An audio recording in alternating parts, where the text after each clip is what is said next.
जी friends, कल आपसे बात हो रही थी ऑन क्लोनिंग।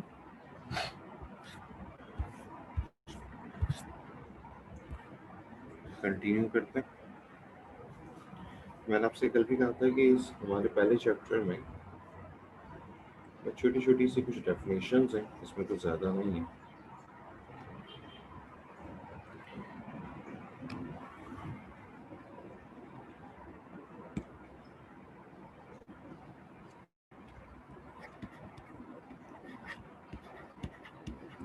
हाइड्रोपोनिक्स।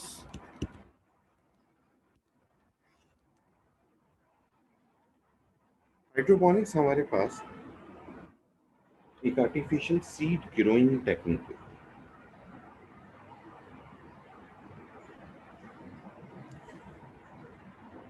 एक्चुअली होता ही है कि अगर आप किसी ज़मीन का एक छोटा सा हिस्सा खरीदते हैं और ये सोचते हैं कि आप इसके ऊपर कोई एग्रीकल्चरल वर्क करेंगे, और आप फिर खुद ही ये सोच लेते हैं कि मुझे इसके ऊपर क्या वर्क करना है, मुझे उसके ऊपर कोई मैंगो ट्रीज लगाने हैं, या मुझे कोई स्ट्रॉबेरी ट्रीज लगाने हैं, या मुझे इसके ऊपर कोई चावल की फसल लगानी है। तो देखिए, आपके सोचने से वहाँ पे प्लांट्स ग्रोथ नहीं करेंगे। आप जो चाहते हैं वही प्लांट ग्रोथ कर जाए, ऐसा भी कोई लाजमी नहीं है। आप सबसे पहला काम तो आपको ये करना है कि वहाँ की मिट्टी को लेकर, वहाँ की सॉइल को लेकर आपने लेबॉर्ट्री में टेस्ट होने के लिए भेजना होगा। फिर लेबॉर्ट्री वाले आपको बताएंगे कि आप इस पर क्या ग्रोथ कर सकते हैं। हो सकता है वहां से तो ये रिपोर्ट भी आ सकती है कि यहाँ पर आप कुछ ग्रोथ नहीं कर सकते। रीजन हो सकता है उस मिट्टी के अंदर मिनरल और सॉइल्स मौजूद ही ना हो, या जो मिनरल और सॉइल मौजूद हो वो जस्ट और जस्ट गंदुम को उगा सकते हो, या जो मौजूद हो वो जस्ट कॉर्न की फसल दे सकते हैं और कुछ ना दे।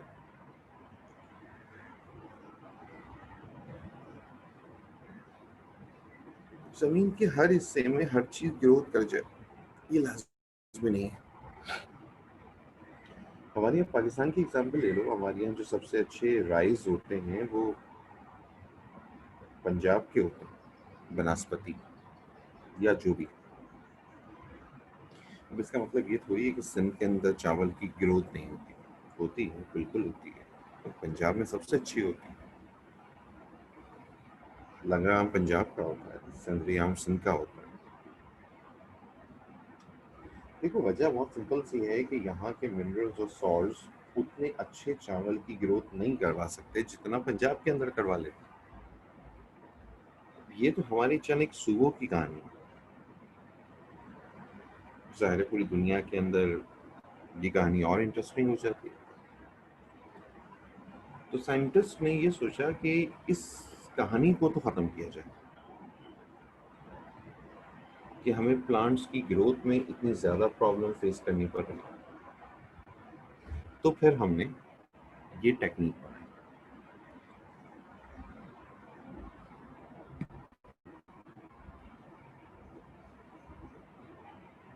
Growing of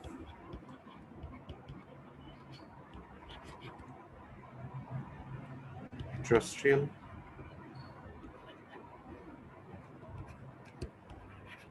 plants in aerated solution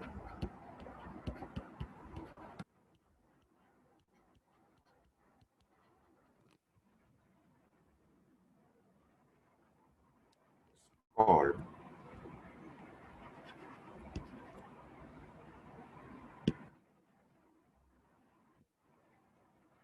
hydroponics.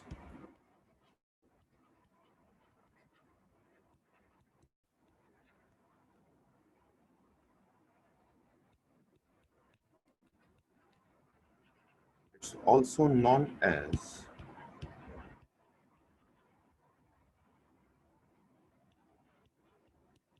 soil-less cultivation.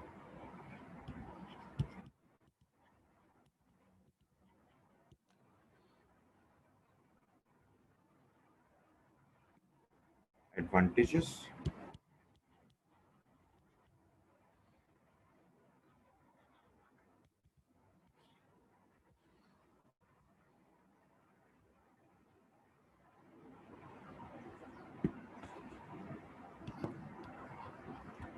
less area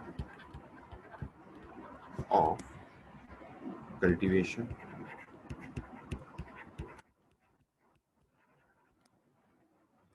is required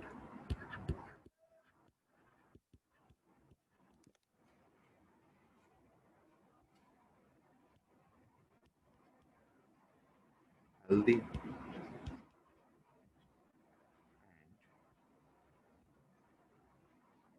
uniformly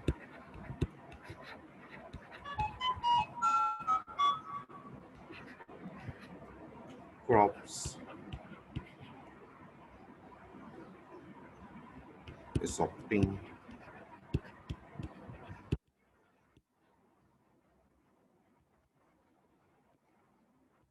plants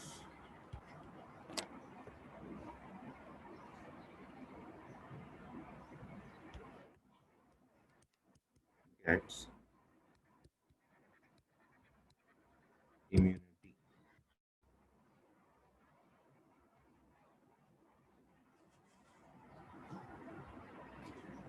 of those diseases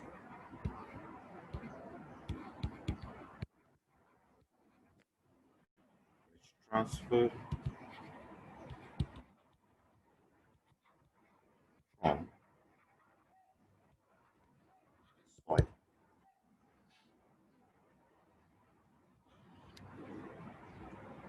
करना क्या है इस टेक्निक में?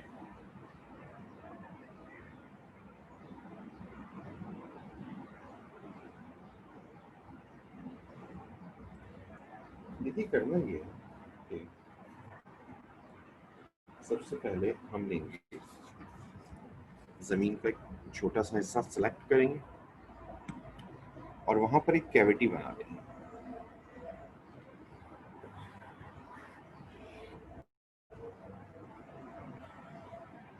इसके अंदर हम डाल देंगे एरेटेड सॉल्यूशन। एरेटेड सॉल्यूशन एक ऐसा सॉल्यूशन है जिसके अंदर हमने यकीनन एज अ सॉल्वेंट यूज किया है वाटर को और सॉल्यूट के तौर पे मिनरल्स, सॉल्ट्स, आयंस इन सब को लिया। इसकी विस्कोसिटी लाइक अ हनी है।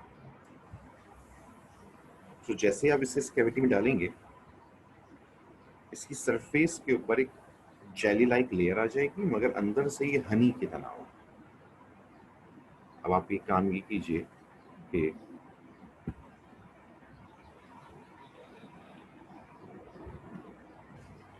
अपने सीड्स को आप इसमें लगाइए। कम एरिया में आप ज्यादा सीड्स लगा सकते हैं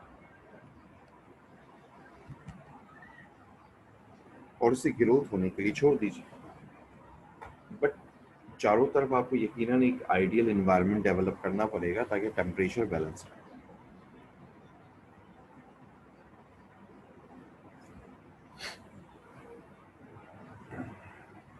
कुछ ही दिनों में यहाँ से प्लूम्यूल रेडिकल सब निकलना शुरू करेंगे, ग्रोथ स्टार्ट हो जाएगी। अब एब्जॉर्प्शन ऑफ एरेटेड सॉल्यूशन हो रहा है। जब तक ये ग्रोथ करके लीफ की फॉर्मेशन तक बात आएगी और रूट्स बनना शुरू होंगी, जब तक ये सॉल्यूशन एब्जॉर्ब होता रहेगा और फिर ये जमीन में आ जाएगा।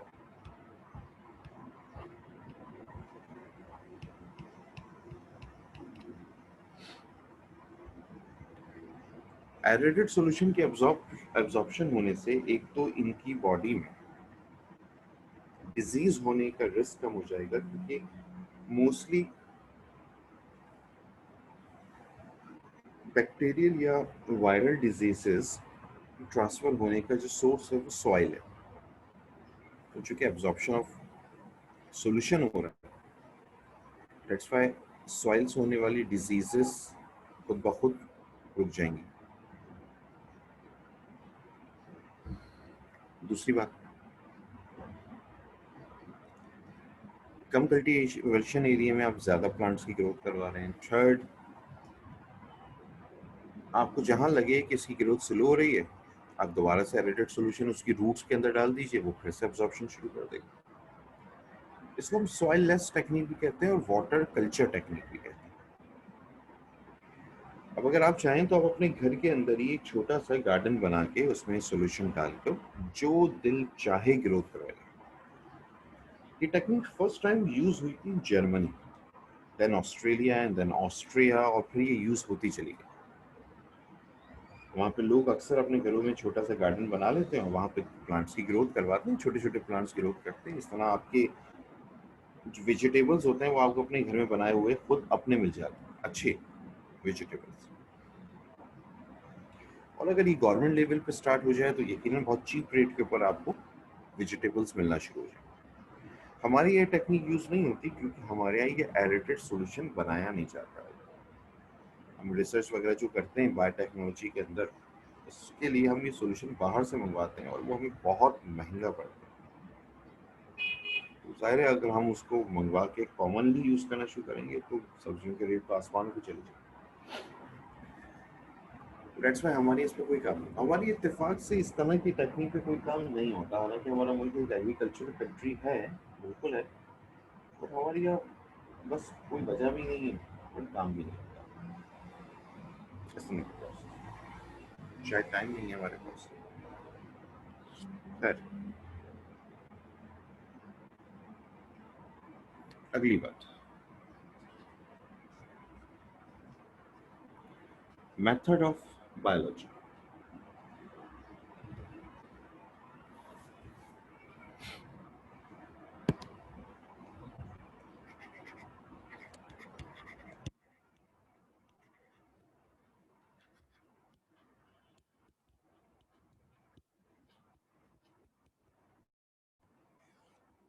मेथड्स ऑफ बायोलॉजी या biological methods.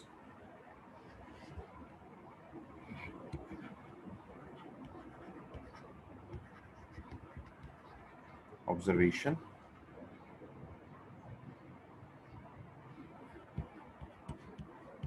Collection,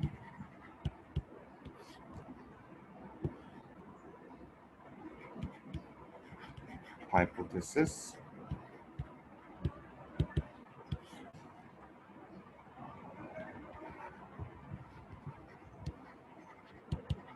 reasoning,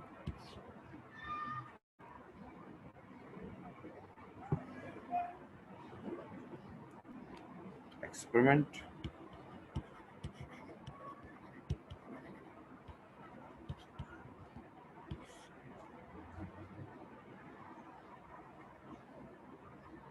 theory, result।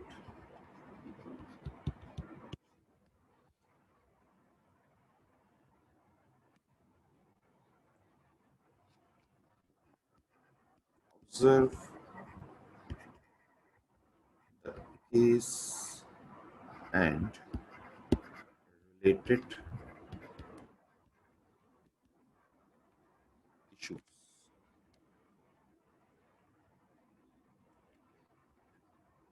Collect all type of data,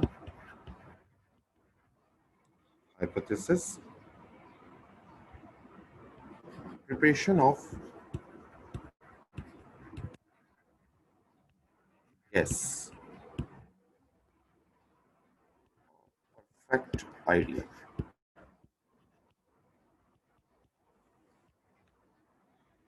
reasoning, it's inductive or deductive statement, performance on livings,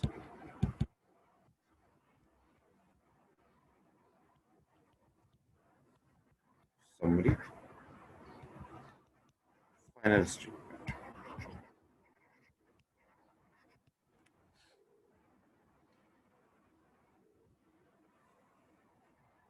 अच्छा जी। अच्छा, आप इसको समरी ना भी लिखना चाहें, मैंने इसको समरी लिखा है, लेकिन हो सकता है आपको एतराज हो तो मैं समरी के वर्ड हटा देता हूँ। मैं इसकी जगह पे लिख देता हूँ experimental proved hypothesis.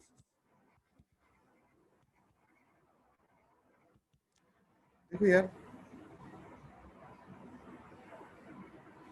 Let suppose आप एक साइंटिस्ट हैं एंड कोरोना की वैक्सीनेशन बनाना चाहते हैं। इसमें पूरी दुनिया में सबसे ज़्यादा काम कोरोना की वैक्सीनेशन पे। अब होता है कि अक्सर बार टीवी पे, फेसबुक पे, मीडिया पे, सोशल मीडिया पे ये न्यूज़ आती है कि जनाब इसराइल ने, अमेरिका ने, चाइना ने कोरोना की वैक्सीनेशन तैयार कर ली और बहुत जल्द मार्केट में अवेलेबल होगी। तो फिर हम ये सोच रहे होते हैं कि यार वैक्सीनेशन तैयार हो गई है तो लाओ लाओ मार्केट में लाओ, क्या इशू क्या है उसके अंदर, तैयार तो हो गई है। इस वक्त पूरी दुनिया में कोरोना की तैयार होने वाली वैक्सीनेशन की तादाद 97 है।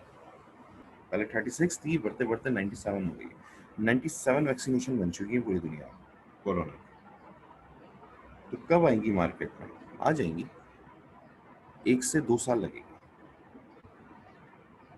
क्यों?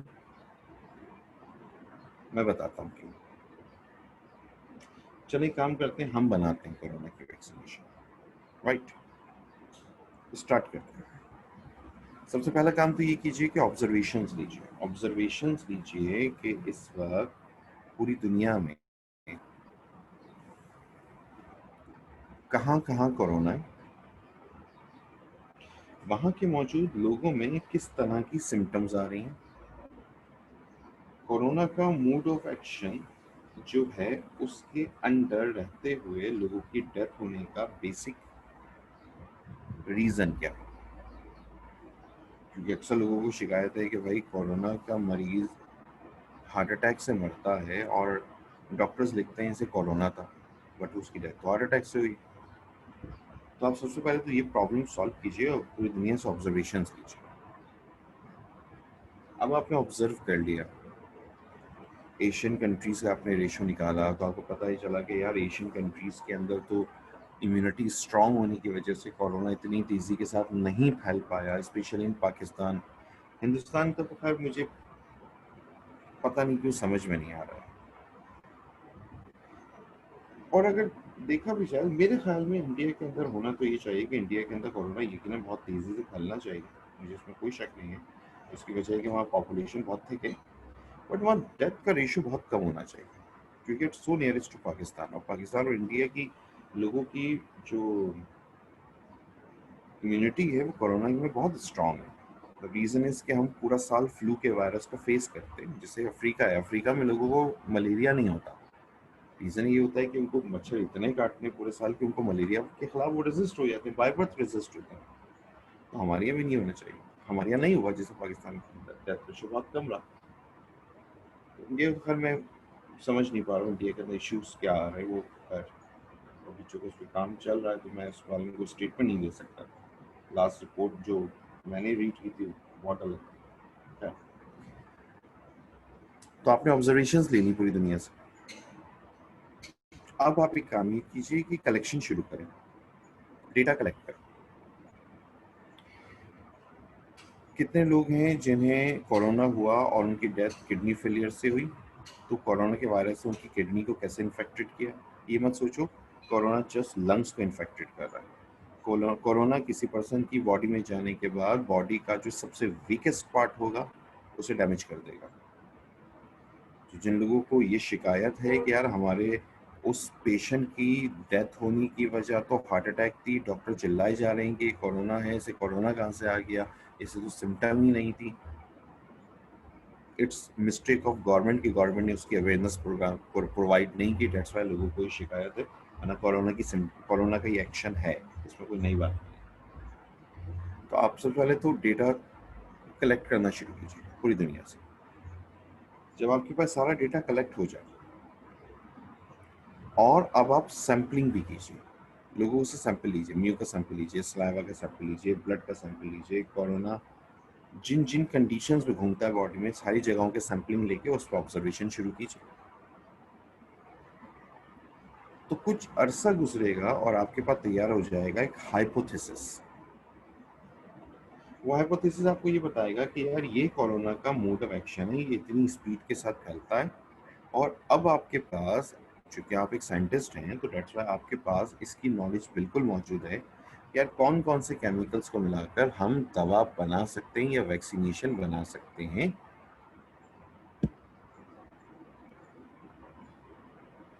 अच्छा सॉरी जैनब आबिदी, मैंने तुम्हारा मैसेज अभी देखा बेटा, बट एक्चुअली बेटा माइक ऑन करके बोल दिया करो, क्योंकि मैं कर रहा होता हूँ ना, मैं अक्सर मैसेज को ऊपर देखता ही नहीं हूँ कि ऊपर कोई मैसेज आया हुआ है।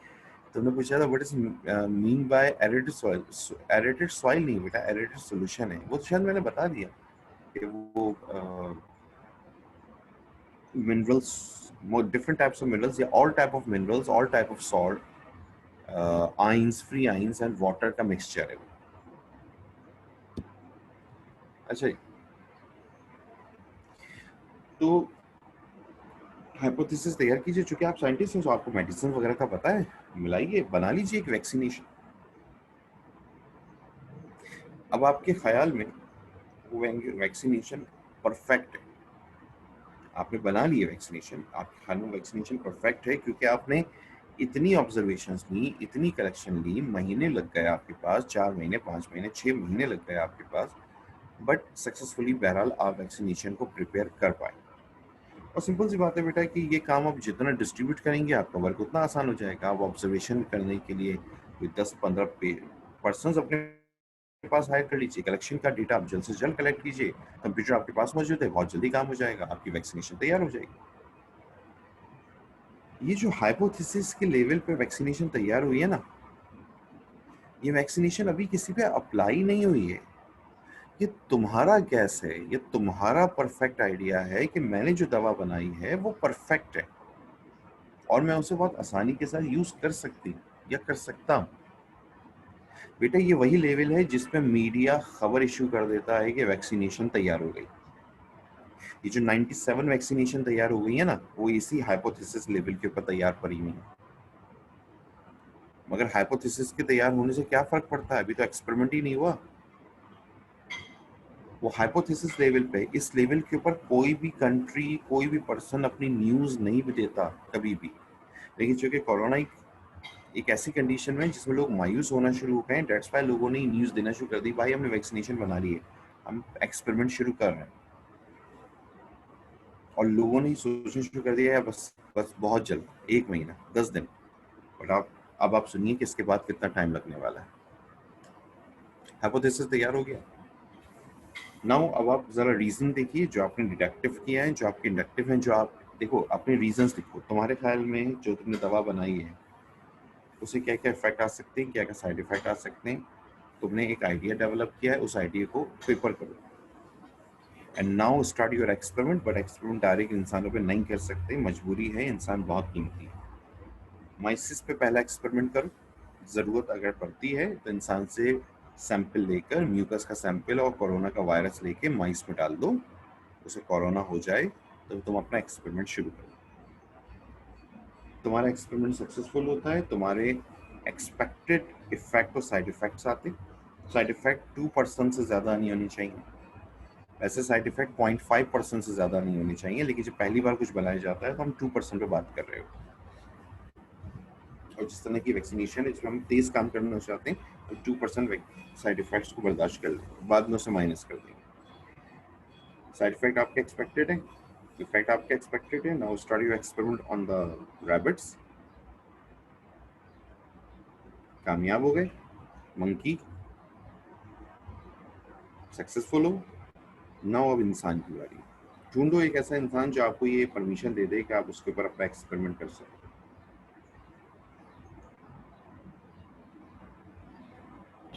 मेडिकल काउंसिल से परमिशन ले लो, उसकी फैमिली मेंबर से परमिशन ले लो, उसका साइन करवा लो, कर लो उस पर एक्सपेरिमेंट। एक्सपेक्टेड रिजल्ट आ गया तुम्हारा, इट्स गुड। एक दफ़ा चेक कर लो अच्छी तरह सारी चीज़ों को, चेक हो गया है, डिस्कशन हो चुकी है बार काउंसिल में, सॉरी बार काउंसिल कह रहा हूँ, मेडिकल काउंसिल के अंदर आपकी डिस्कशन हो चुकी है, साइंटिस्ट देख चुके हैं। Now propose your theory, result, अब आपकी दवा मार्केट परचेज करेगी, वो मार्केट में आ जाएगी।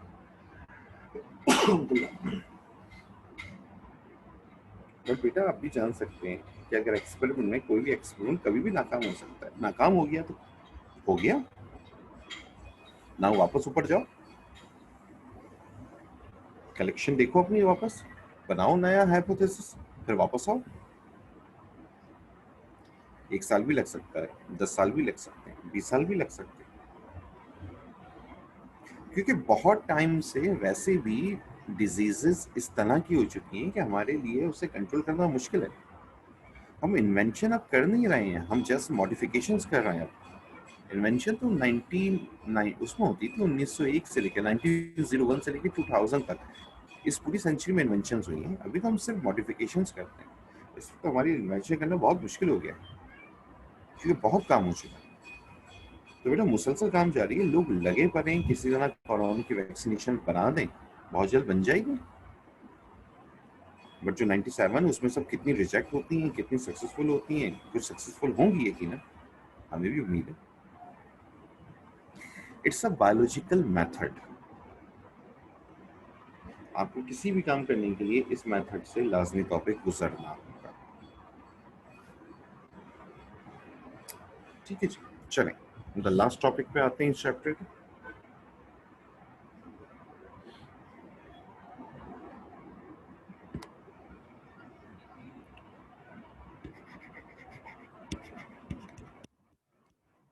एप्लीकेशन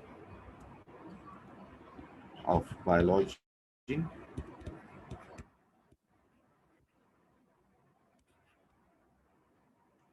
फॉर द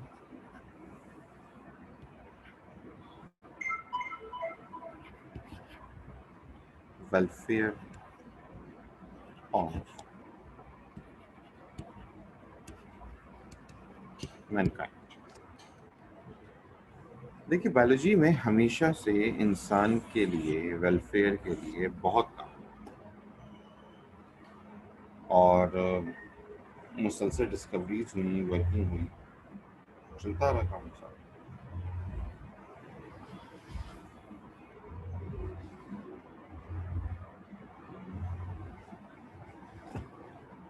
एक मिनट दीजिएगा मुझे जी।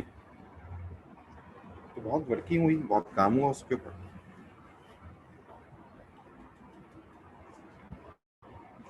देखिए डिस्कवरी ऑफ एंटीबायोटिक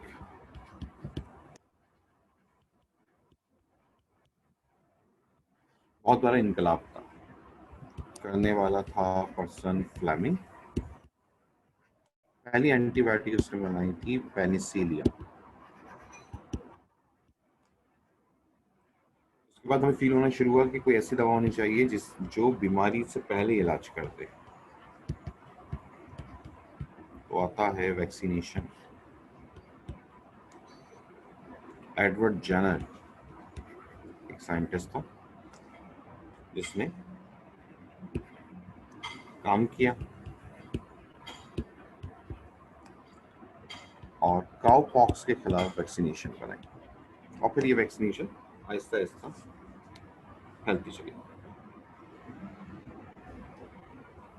फिर हमें लगा यार ट्रीटमेंट मेथड एंटीबायोटिक्स वैक्सीनेशन तो हैं, बट इशू इज दिस के हमारे पास डायग्नोस्टिक मेथड्स भी अच्छे होने चाहिए। तो हमने डायग्नोस्टिक मेथड पे काम करना शुरू कर दिया। एक्सरे, आप एक्सरे यूज करते हैं for the bones study.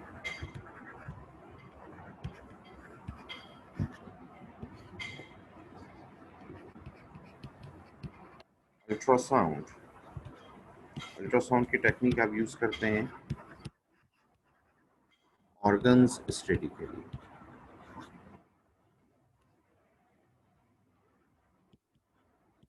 MRI MRI की टेक्निक आप यूज करते हैं vessels, blood vessels and nerves की स्टडी के लिए।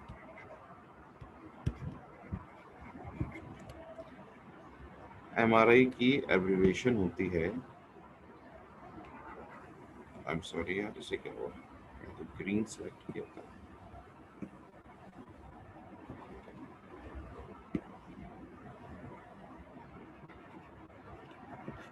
मैग्नेटिक रेजोनेंस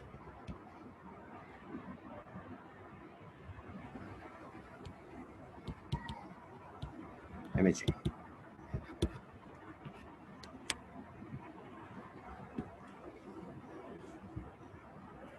CT स्कैन किसी भी ऑर्गन का 3D पिक्चर दे देगा, 3D image of organs.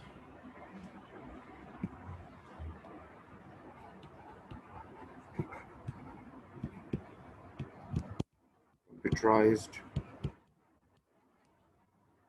Tomography.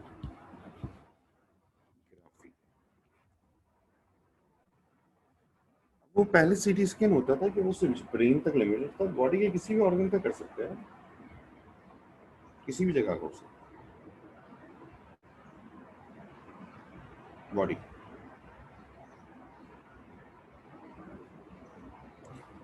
अच्छा,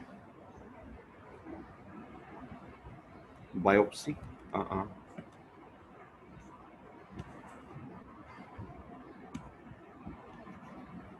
बायोप्सी इसके लिए यूज करते हैं, ट्यूमर स्टडी के लिए। कैंसर का ट्यूमर हो लाजमी नहीं है यार, जरूरत है हमारी बायोप्सी। हमें कैसे पता है जो ट्यूमर बॉडी के अंदर है वो कैंसर का है? हो सकता है वो सॉफ्ट टिश्यूज का हो, ओ सॉरी हार्ट टिश्यूज का हो। हार्ट टिश्यूज का होगा तो ट्यूमर नहीं होगा, वो कैंसर ट्यूमर नहीं होगा, फिर वो कोलेस्ट्रॉल हो सकता है बॉडी के अंदर।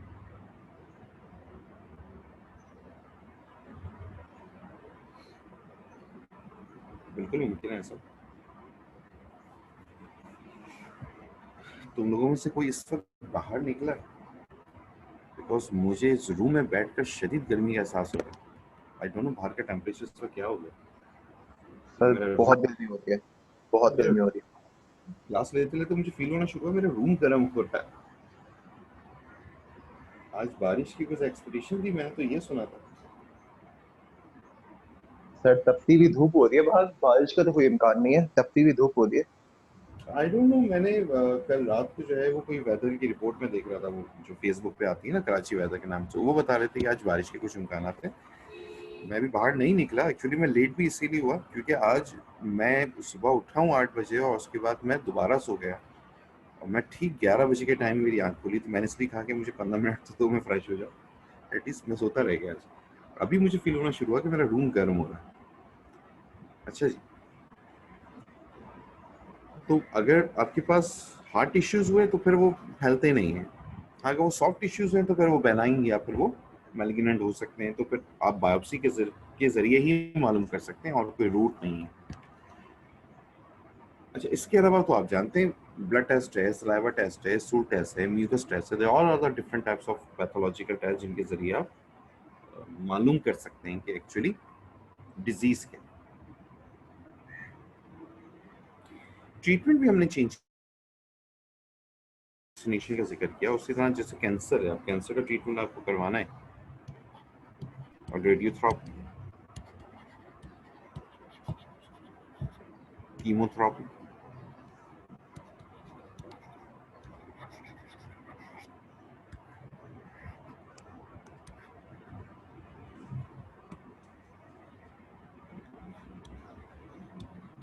कैंसर ट्रीटमेंट जो हम यूज करते हैं फॉर द ट्यूमर। हार्ट के लिए हमने बहुत वर्क करना शुरू किया। हार्ट क्या, हार्ट एक अजीब ऑर्गन है भाई, ना तो उसका कोई अल्ट्रासाउंड हो सकता है, ना ही उसका कोई CT स्कैन कर सकते हैं, ना ही MRI कर सकते हैं। उसके लिए मुझे स्पेसिफिकली अल्ट्रासाउंड बनाना पड़ा और वो था एंजियोग्राफी।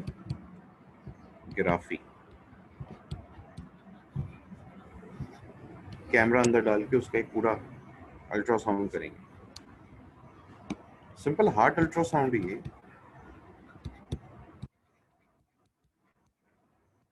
फिर यकीन है उसके ट्रीटमेंट भी बहुत मुख्तलिफ हैं। पहले इतने ट्रीटमेंट कहाँ थे, ये तो बहुत बाद में हमारे पास सब कुछ बना। Angioplasty, bypass, open heart surgery,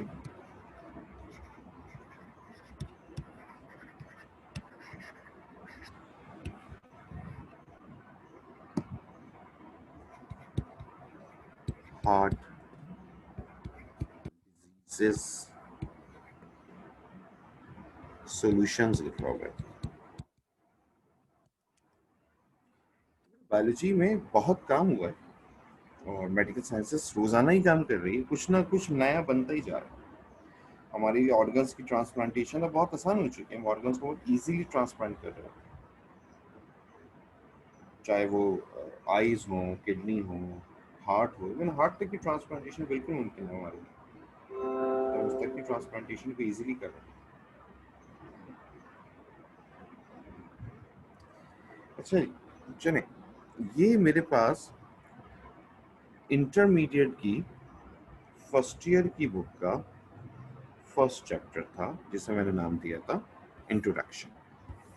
ठीक है, पहले तो आप जरा इसके आज के काम का स्क्रीनशॉट ले लीजिए ताकि फिर हम नया शुरू कर सकें।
हाँ जी,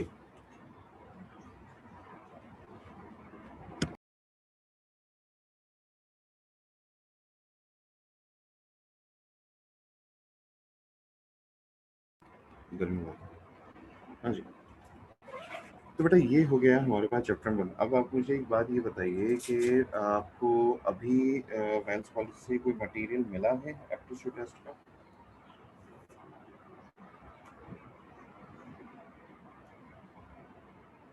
हाँ बच्चों, अभी कोई बुक वगैरह मिली है एप्टीट्यूड टेस्ट की?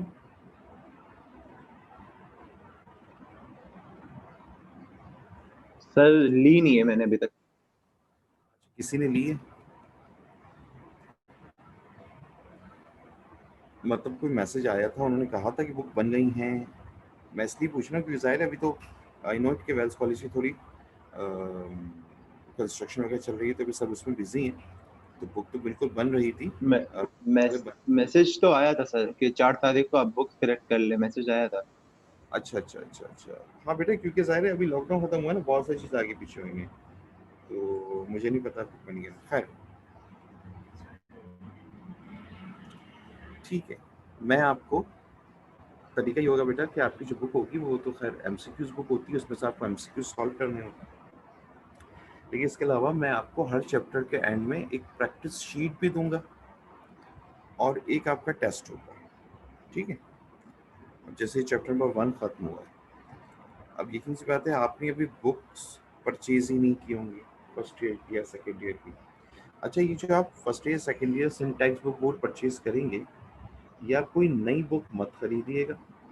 आप लोगों की कहाँ रिहाइश है वो मैं नहीं जानता हूँ, बट मैं आपको जगह बता सकता हूँ। आप में से कोई गुलशन साइट रहता है?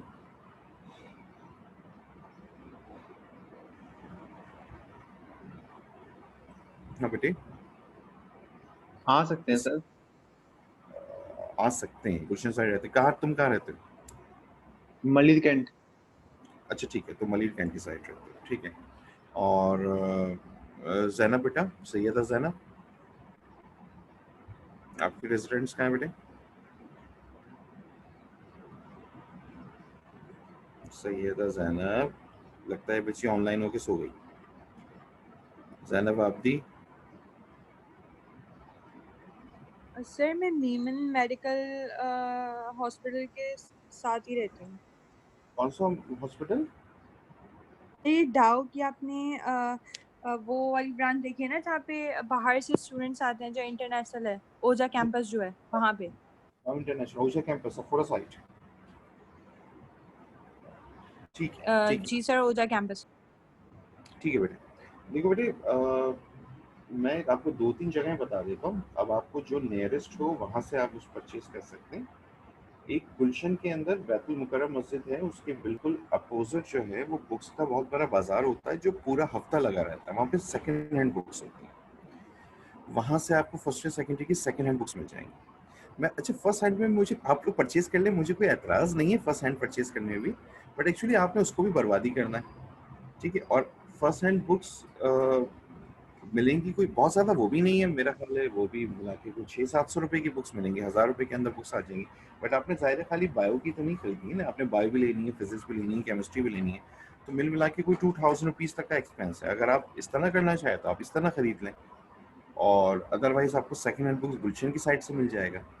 और इसके अलावा बुक्स की मार्केट आपको मिल जाएगी साइड जौहर में, मिल जाएगा जौहर में। सर आपके चैट में सईदा जैनब ने लगता है भेज दी अपनी location. I am sorry. Saida Zainab ने लगता है आपकी चैट में भेजा है अपनी अच्छा, लोकेशन का नाम। I have the intermediate books sir, mic नहीं वर्क कर रहा, आई एम सॉरी। ओके, मुझे लगा जैनब तुम सो गई।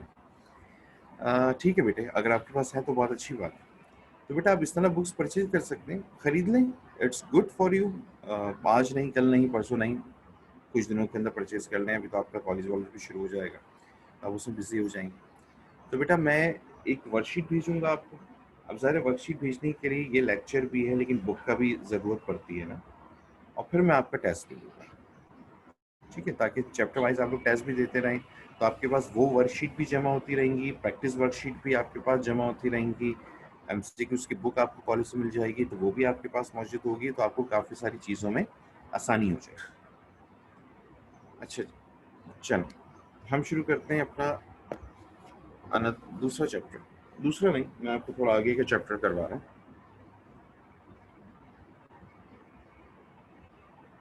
फर्स्ट ईयर की किताब में जो मैं फर्स्ट ईयर की बुक करवा रहा हूँ, इसके अंदर टोटल चैप्टर्स की तादाद है 14।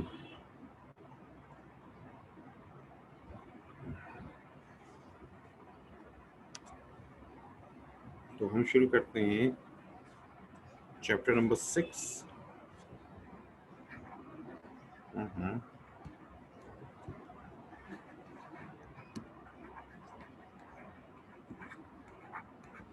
किंगडम।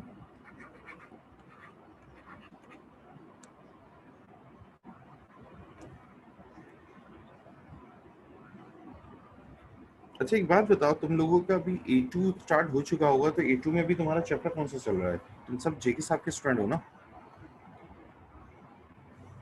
तो उसमें एनर्जी एंड रिस्पायरेशन चल रहा है। सर हम फोटोसिंथेसिस कर रहे थे। अच्छा, एनर्जी रिस्पायरेशन हो गया है। जी सर। ठीक है, देखो मेरे पास भी एक चैप्टर है बायोएनर्जेटिक्स के नाम से, जो बिल्कुल वही एनर्जी एंड रिस्पायरेशन ही है, बट तुम्हारे A2 में जो डिटेल है उससे डबल डिटेल मेरे पास उस चैप्टर में। तो ये भी मैं कर सकता हूँ कि मैं वो चैप्टर शुरू करवा दूँ,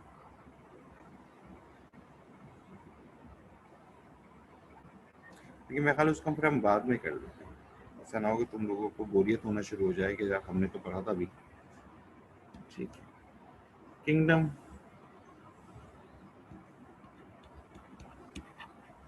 मोनेरा।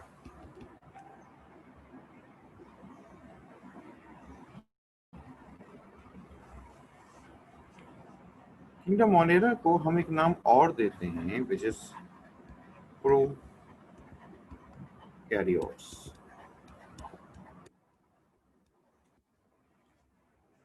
ये जो वर्ड प्रोकैरियोट है,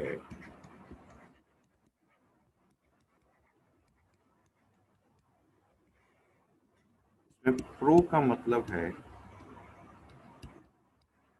फॉल्स या इनकम्प्लीट। कैरियोट वर्ड निकला है न्यूक्लियस से।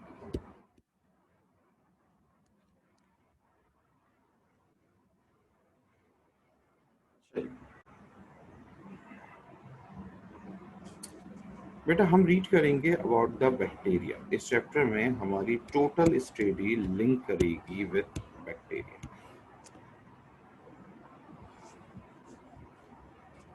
तो सबसे पहली बात शुरू करते हैं क्लासिफिकेशन ऑफ बैक्टीरिया से।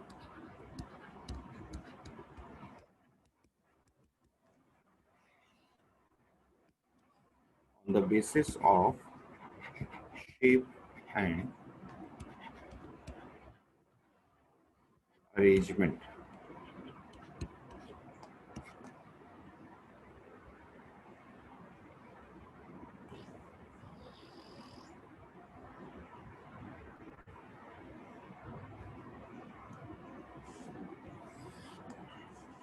चलिए,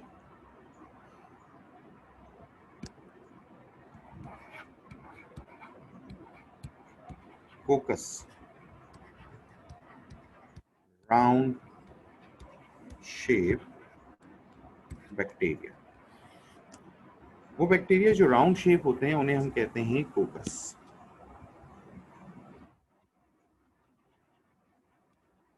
मोनोकोकस,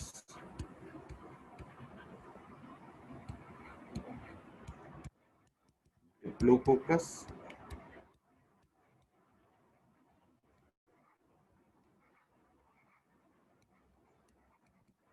ट्राइकोकस,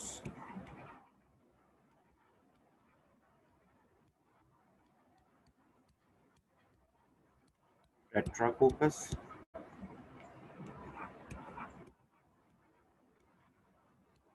स्ट्रेप्टोकोकस। ये चेन है।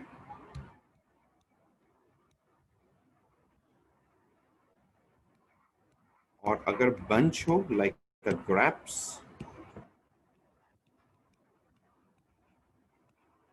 Streptococcus,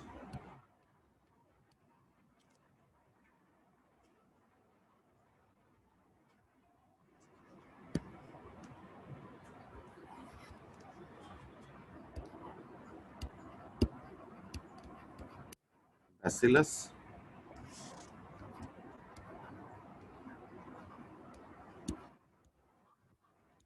rod shape,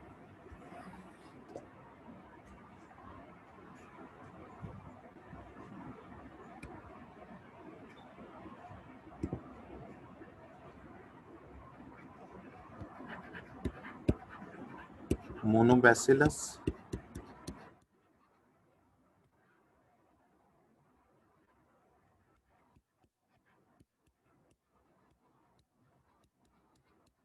डिप्लोबैसिलस,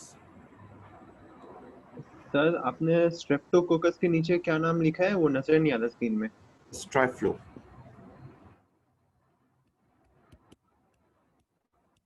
ट्राइकोकस,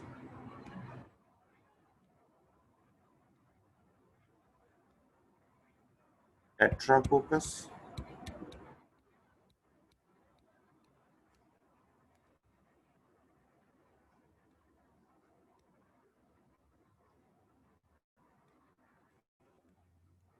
Streptococcus,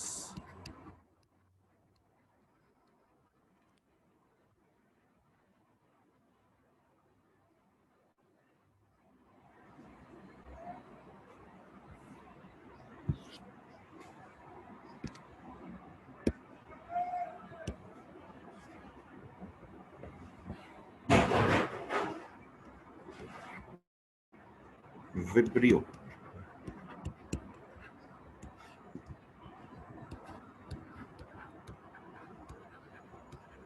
comma shape.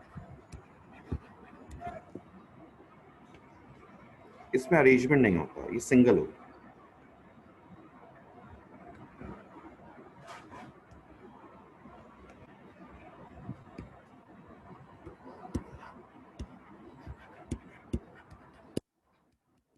Spirillum,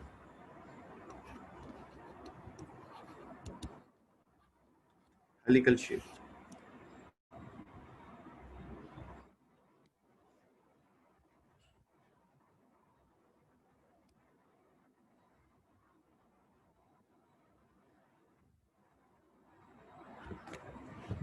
अच्छा जी।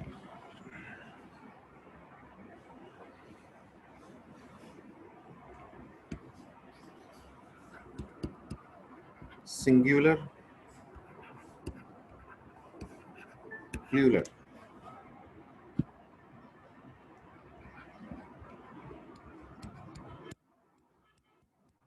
बैक्टीरियम, बैक्टीरिया,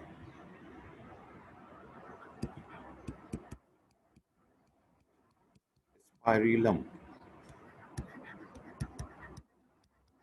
स्पाइरिला,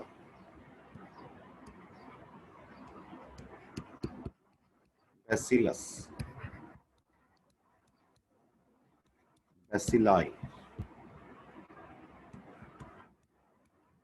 कोकस, कोकाई,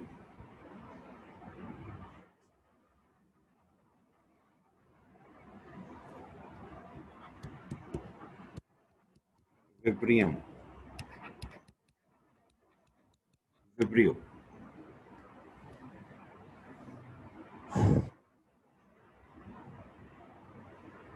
अच्छा जी, स्क्रीनशॉट लेने जरा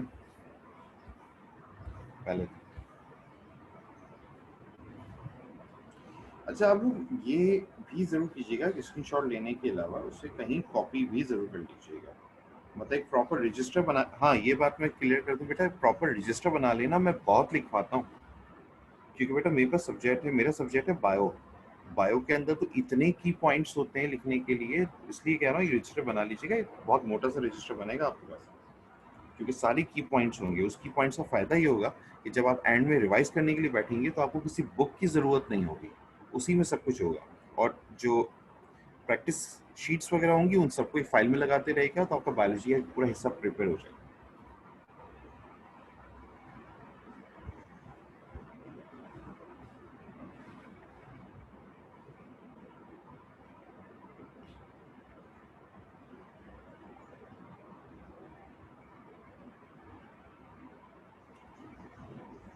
सॉरी मैं चेंज कर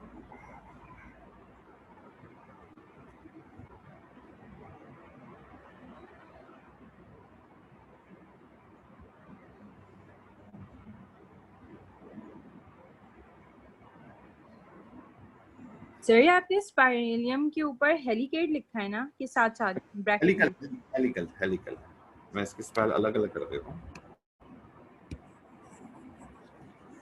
लाइक का डीएनए हेलिकल होता है ना।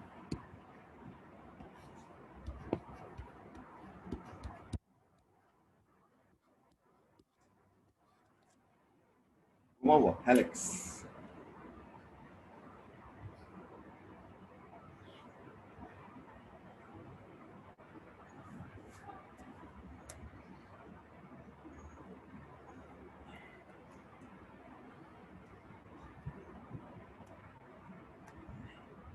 हो गया जरा, चलो मुझे कुछ चीजों का जवाब दो।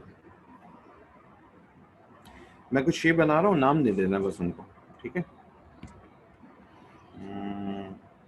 चलो नाम दीजिए।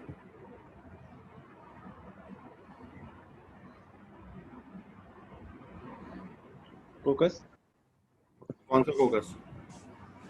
मोनोकोकस। चलो ठीक है,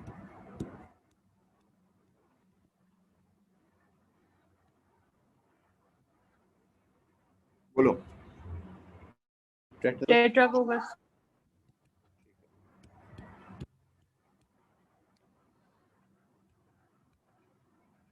बोलो।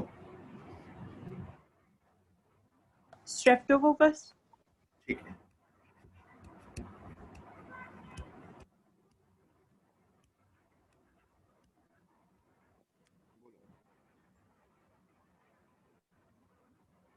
Cocci. Exactly, very good. Okay, क्योंकि it's a colony not arrangement. असल में ऊपर जो हुआ वो हुआ ये कि मैंने मोनोको, अगर मैं मोनोकोकस को मोनोकोकस नहीं भी कहता तब भी कोई फर्क नहीं पड़ता, वो कोकस ही था।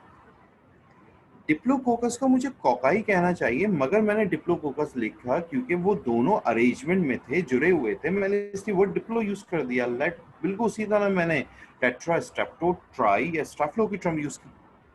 लेकिन अगर ये अरेंजमेंट में ना हो, अलग हो, तो अगर अलग हैं तो एक है तो कोकस, लेकिन अगर एक के अलावा है, मोर देन वन है, मोर देन वन में 2 हो, 200 हो, 2000 हो, 2 लाख हो, लेकिन अगर वो सब मौजूद हैं और सेपरेट है एक दूसरे से, तो फिर बेटा वो मेरे पास प्लूरल में आ जाएगा, कोकाई में आ जाएगा।